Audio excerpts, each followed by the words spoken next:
Let's take a moment to discuss alternate ways of doing this. For those of you who have seen the start of the torsion box, you know that I used the router and I made a series of dados through it, and that's what we put our all of our boards and our cross braces into. There are other ways of doing it, of course. Instead of putting the dados in, you could just simply take your boards, little butt joint, glue them, either screw them or nail them, and by all means that works out great. Especially if your torsion box is going to be used as a tabletop and it's never going to move. I work outside. All of my tools are on casters, and my driveway is terrible. So my tools move around a lot. So I chose to use the dado method.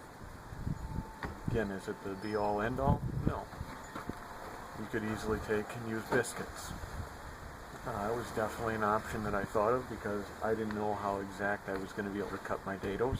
I was concerned about it, so I seriously put some thought into using biscuits. In my mind, what I would love to have done is on all of my boards, all my cross braces, when I put them in, I would have absolutely loved to have had pocket hole screws and actually pocket screwed them in the dados with the glue, and then wherever they crossed, again, if you saw the torsion box video, you know that every board was notched. I would have again pocket screwed them in together that way. So why didn't I do that? Why am I going through the hassle of building this wonderfully heavy-duty torsion box and not taking advantage of everything in my arsenal to do it? Well, here's the thing. I've got one complaint about Kreg tools. They forgot the warning label. They did not put the label on their tools to say, they are so awesome, they will build their own legs and walk out of your garage and out of your life forever. Yes, I had a Kreg K4, had being the key word, and somehow, some way, it moved out.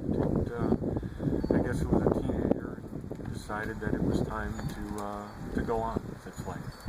So, unfortunately, at this point in time, I no longer have a Kreg Jig. Someday, I'd love to replace it, but again, keeping with one of our major themes here, work with what you got. And unfortunately, at this point in time, I don't have one.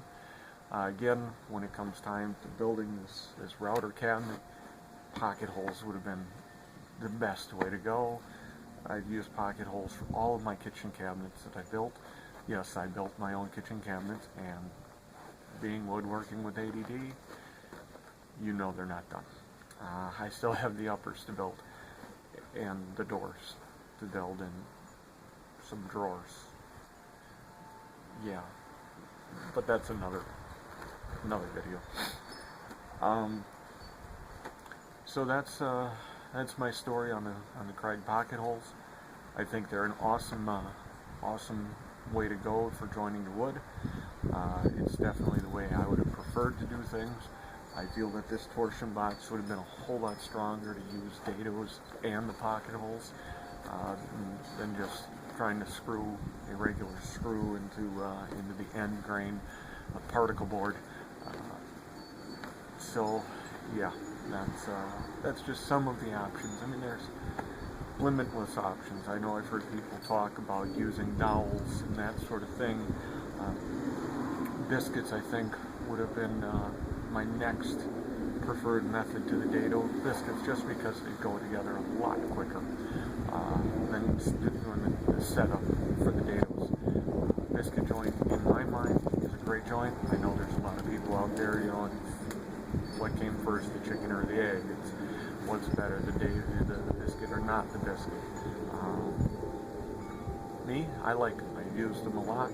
I think they work great. I use them to attach the face frames to a lot of my cabinets, and they've worked out very well. never had one come loose. In fact, I had a cabinet that I had to take apart once, and it was all biscuits, and I had to hammer that thing, and I wound up breaking all the wood, and had very little usable material left afterwards. So, preferably dado. It's going to hold up a lot longer in my mind with the Gorilla Glue. Again, check out the previous videos about gluing in these cold temperatures. I've done it, proven that you can do it. Not all glues are able to do it, but that Gorilla Glue definitely held up to it for me.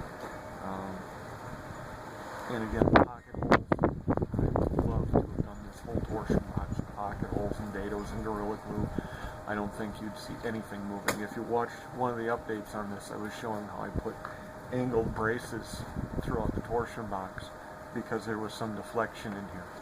I think had it been the dados, the pocket holes, and that Gorilla Glue, there would be next to no deflection in this box whatsoever, and I'd have a much better end product. But again, there are options out there. Use what you have. Don't run out and buy the specialized tools. There's always a way to do it. Sometimes you just got to walk away, think for a few minutes, and you will come up with a better way of doing it. And that's all I've got for now.